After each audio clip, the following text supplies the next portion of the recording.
Hi friends, నమస్తే. వచ్చేసిందండో మీ అమ్మాయి విజయ మీ ముందుకు వచ్చేసింది. అయ్యో విజయ అంటున్నాను, ఛానల్ పేరు చెప్పలేదు కదా. ఇండియన్ అమ్మ విజయరాణి మీ ముందుకు వచ్చేసింది. ఈరోజైతే నాకు ఇష్టమైన రెసిపీ అయితే చేస్తున్నాను. మీరు వీడియో ఫుల్ చూసి ఒక క్వశ్చన్ అయితే అడుగుతాను. ఆ క్వశ్చన్కి అయితే ఆన్సర్ చెప్తారని అయితే అనుకుంటున్నాను. ఇప్పుడు కిచెన్లోకి అడుగు పెట్టగానే మన కోసం ఎదురు చూసే ఏంటండి, అంట్లు. కాబట్టి ఫస్ట్ అంట్లు కడిగేసుకున్నాను. అంట్లు కడిగేసుకొని మొదలు పెట్టేసుకుంటున్నాను. ఇప్పుడైతే దుంపలు ఉడకపెట్టేసి పక్కన పెట్టుకున్నానండి. పైన పొట్టు ఉంటుంది కదా, అది ఒలిచేసి ముక్కలు కట్ చేసుకోవాలి. ఇంకా పక్కన పెట్టేసుకున్నాను. నా దగ్గర చిన్న దుంపలు ఉన్నాయి, దాంతోనే చేస్తున్నాను. ఇంకా టమోటా అనేది పక్కన పెట్టేసుకున్నాను. దుంపలు ఉడకపెట్టేటప్పుడు కొంచెం ఉప్పేసి ఉడకపెట్టినట్లయితే కనుక చెప్పదనం లేకుండా ఉంటుంది. ప్లస్ ఇంకోటి ఏంటంటే పై పొట్టు ఈజీగా వచ్చేస్తుంది. రెండు విధాలుగా ఉపయోగపడుతుంది మన ఉప్పు వేయటం వల్ల. ఇప్పుడు గిన్నె పెట్టేసాను. గిన్నె పెట్టేసుకొని ఆయిల్ వేసుకొని వేడి చేసుకుంటున్నాను. ఈలోపు నేను ఏంటంటే ఉల్లిపాయలు కూడా సన్నగా పొడవుగా కట్ చేసుకున్నాను. దుంపలు ఎన్నైతే తీసుకున్నామో అన్నీ మనం ఉల్లిపాయలు కట్ చేసుకుంటే చాలా టేస్ట్ అయితే ఉంటుంది. ఇంకా ఇదైతే కనుక ఎండు కారం వాడకుండా పచ్చి కారంతోనే చేస్తానండి. ఈరోజు 2 వంటలు అన్నాను, అసలు 2 ఏం చేస్తాను ఏంటి, ఇంకోటి క్వశ్చన్ ఏదో అడుగుదాం అనుకుంటున్నాను కదా. ఆ క్వశ్చన్ ఏం అడుగుతాను అనేది చూడాలంటే మీరు వీడియో ఫుల్ ఫాలో అయితే మీకే అర్థమైపోతుంది. ఇప్పుడు ఉల్లిపాయలు అనేది పొడవుగా కట్ చేసుకున్నాం కదా. నూనె వేడైపోయిన తర్వాత ఈ విధంగా ఉల్లిపాయలు నలిపేసి వేసుకుంటే సరిపోతుంది. ఇంకొకటి అయితే చెప్దాం అనుకుంటున్నాను. ఉల్లిపాయ త్వరగా వేగాలి అంటే ఒక టిప్ అయితే ఉంటుంది, అది అందరికీ తెలిసిందే. లైట్గా ఉప్పు వేస్తే కనుక ఉల్లిపాయలు త్వరగా వేగుతాయి. ఇంక ఉల్లిపాయలు కొంచెం ఉప్పు వేసేసి పక్కన పెట్టేస్తే దానిపైన అది చేసుకుంటూ ఉంటుంది. కానీ మధ్య మధ్యలో తిప్పడం మరవకండి, అది మన పని. ఏగట్టం అనేది దానిపైన చేసుకుంటూ ఉంటుంది, మనం మధ్యలో తిప్పుతూ ఉండాలి. వెనక పొయ్యి మీదకైతే పెట్టేశాను. ఈ పొయ్యి మీద మళ్ళీ పచ్చడి అండి. ఇంకొకటి, అయ్యో 2 రెసిపీ అంటున్నాను, రెండోది ఏం చెప్పలేదనుకుంటున్నారా. నేనైతే టమాటా పచ్చడి చేద్దాము అని అయితే అనుకుంటున్నాను. ఈరోజు రోటి పచ్చడి చక్కగా రోట్లో నూరితే ఆ టేస్టే వేరండి. నేను పచ్చళ్ళలో కొంచెం ఆయిల్ అనేది ఎక్కువగానే వేస్తాను. ఇప్పుడు టమోటా అయితే 3 టమోటా ఇలా పెద్ద పెద్ద ముక్కలుగా కట్ చేసి వేసుకున్నాను. ఇంకా పచ్చిమిరకాయలు మీ కారానికి తగ్గట్టు పచ్చిమిరకాయ అనేది వేసుకోండి.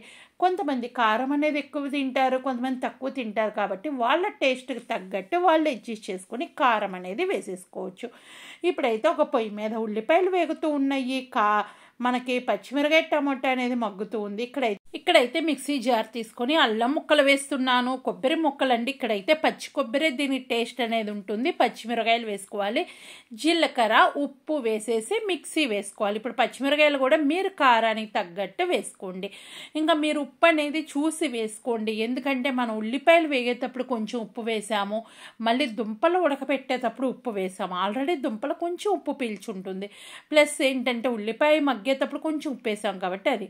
ఇప్పుడు జీలకర్ర అనేది, నేను జీలకర్ర నిండుకుందండి, వేరే దాంట్లో ఉంటుంది పెద్ద దాంట్లో, అది తీసి ఇక్కడ పెడతా. చూశారు కదా, పోపు గింజల డబ్బా మొత్తం క్లీన్ చేసేసానండి. ఇప్పుడు ఇదైతే నింపుకోవాలి.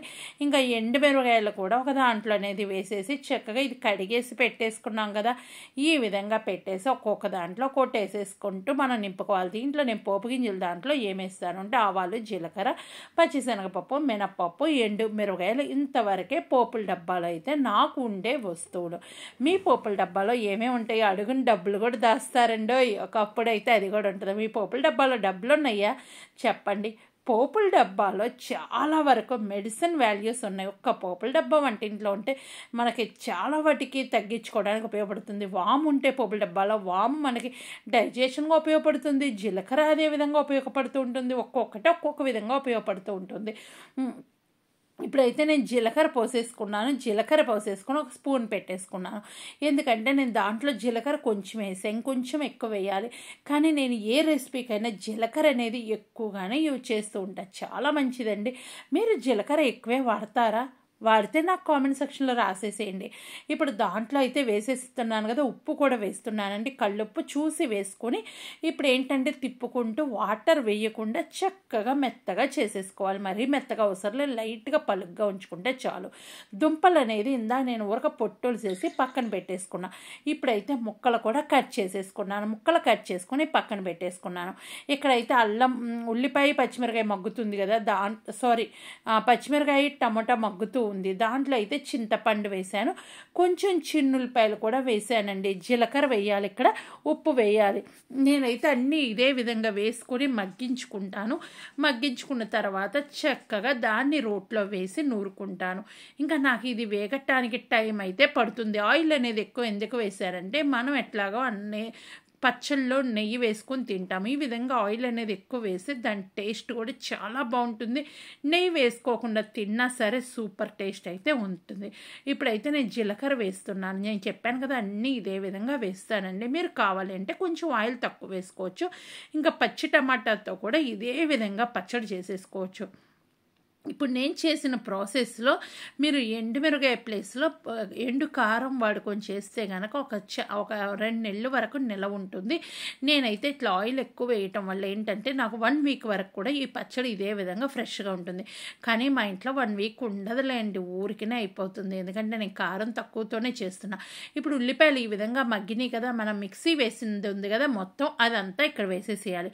క్వశ్చన్ అడుగుతానన్నా కదా ఏంటి అంటే, ఇప్పుడు నేను మిక్సీ వేసింది ఒకటే వేస్తున్నా, దాంట్లో ఏమేమి వేసాను ఏంటి అనేదే మిమ్మల్ని అడిగే క్వశ్చన్ అండి. ఇంకా మీరు నేను చేసే రెసిపీస్లో ఏదైనా సరే ట్రై చేసి ఉంటే నాకు ఇన్స్టాలో ఫోటో పెట్టండి. ఎలా అది ఫోటో తీసి నాకు పెడితే కనుక నేను అది షార్ట్ వీడియో లాగా పెడతాను.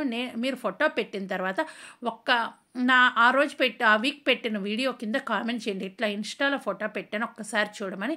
అది నేను ఫోటో అనేది డౌన్లోడ్ చేసుకొని షార్ట్ వీడియోలో నేను పెట్టేస్తాను. మీరు కావాలి అంటే పేరు వాడతాను, లేదు అంటే ఒక పర్సన్ నా వీడియో ట్రై చేశారు అని అయితే, నా రెసిపీ ట్రై చేశారని అయితే చెబుతాను.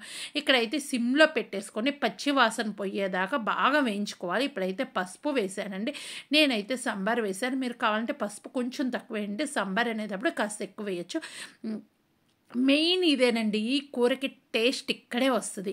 మనం బాగా సిమ్లో పెట్టి వేయించుకుంటే సరిపోతుంది. నేనైతే ఈరోజు పోపు గింజలు వేయలేదు. మామూలుగా మీరు కావాలి అంటే పోపు గింజలు వేసుకోవచ్చు. ఇక్కడైతే కనుక నేను ఆల్రెడీ బనానా మిల్క్ షేక్ తాగుతూ పని అయితే చేస్తున్నా. ఆడవాళ్ళం వంటింట్లో అలా మర్చిపోయి మనం పని చేసుకుంటూ ఉంటే నీరసం అనేది వస్తుంది. అప్పుడప్పుడు ఏదన్నా తాగుతూ ఇలా చేసుకుంటే బెటర్. మజ్జిగో బనానా మిల్క్ షేకో లేదు అంటే వాటర్ అయినా తీసుకోండి, లేదు అంటే వాము వాటర్ అయినా కాచుకొని తీసుకోండి. వాము వాటర్ ఒకవేళ కాచుకోవడం తెలియదు అన్నప్పుడు ఇదే ఛానల్లో మినీ కిచెన్లో వీడియో అనేది పెట్టాను, అది చూసి అలా కాచుకొని కొంచెం తాగితే చాలా మంచిదండి. ఇప్పుడైతే నేను దుంపలు వేసాను కదా, దుంపలు కూడా వేసిన తర్వాత ఒక 5 మినిట్స్ వరకు బాగా సిమ్లో పెట్టి ఫ్రై చేసేసుకోండి. ఈ వీడియో నచ్చినట్టయితే సబ్స్క్రైబ్ చేయండి, లైక్ చేయండి, షేర్ చేయండి, కామెంట్ మాత్రం మరొకండి. ఇంకా మీరు ఈ రెసిపీలో ఏదైనా ట్రై చేసి ఉంటే కనుక నాకు ఫోటో తీసి పెట్టడం మరొకండి. ఇన్స్టాలో ఓన్లీ మెసేజే చేయాలి, కాల్ అయితే చేయకూడదు. ఇప్పుడు చూసారు కదా టమాటా పచ్చిమిరకాయ చిన్నుల్లిపాయ మొత్తం మగ్గిపోయినాయి. ఇప్పుడు ఇదైతే పొయ్యి కట్టేసుకొని కొంచెం చల్లార్చుకున్నాక రోట్లో వేసి నూరుకుంటాను. నేనైతే ఇనప రోట్లో నూరుతున్నానండి. చూసారు కదా, ఇప్పుడు ఇనప రోలు అయితే కడిగి పెట్టేసుకున్నాను. దీంట్లో ఇప్పుడు నూరేసుకుంటున్నాను. ఇది నేను ఇండియా నుంచి తీసుకొచ్చుకున్నానండి. ఈ రోలు అయితే 3 kgs వెయిట్ ఉంటుందండి. రోకల బండి అయితే చెక్కది, మా నాన్నగారు చేయించి ఇచ్చారు. చాలా బాగా నచ్చింది నాకు. దీంట్లో నూరుతూ ఉంటే అదొక రకమైన ఫీలింగ్ అయితే వస్తుందండి. ఇంకా ఒకప్పుడు ఇట్లా రోటి పచ్చళ్ళే తినేవాళ్ళము. ఏంటి అంటే ఎక్సర్సైజ్ లాగా కూడా ఉండేదండి చేతులకి. ఇప్పుడు ఎవరు నూరుతున్నామో, అందరం మిక్సీ వేయటం, ఇంకో సైడ్ తిప్పితే పచ్చడి మనకు రోట్లో నూరిన టేస్టే వస్తుంది. కానీ ఈ రోట్లో నూరిన టేస్టే వేరు కదా. అందుకని నేను చక్కగా రోట్లో నూరుకున్న పచ్చడి యూజ్ చేస్తాను. చూసారు కదా, ఈ విధంగా చక్కగా కింద ఒక క్లాత్ అనేది పెట్టేసుకొని రోట్లో నూరేస్తాను. ఇంకా నూరిన తర్వాత ఉప్పు కారం చెక్ చేసుకుంటే ఏమైనా తగ్గితే ఇట్లా వేస్తానండి. శుభ్రంగా రోట్లో తోడేసుకుంటున్నా. ఇది చాలా తేలికండి మెయింటెనెన్స్ చేయటం. ఏంటి అంటే నూరగానే మనం కడిగేసుకొని పెట్టేసి కొంచెం ఆయిల్ అప్లై చేసి పెడితే సరిపోతుంది. ఇప్పుడు నేను ఇందాక వేపిన దాంట్లో నూనె అనేది నేను రోట్లో వేసి నూరలేదండి, ఉరక ముక్కల వరకే వేసాను కదా. ఇప్పుడు చక్కగా నూనె ఈ విధంగా కలుపుకుంటే కనుక మనకి 2 days అయినా ఇది బాగుంటుంది.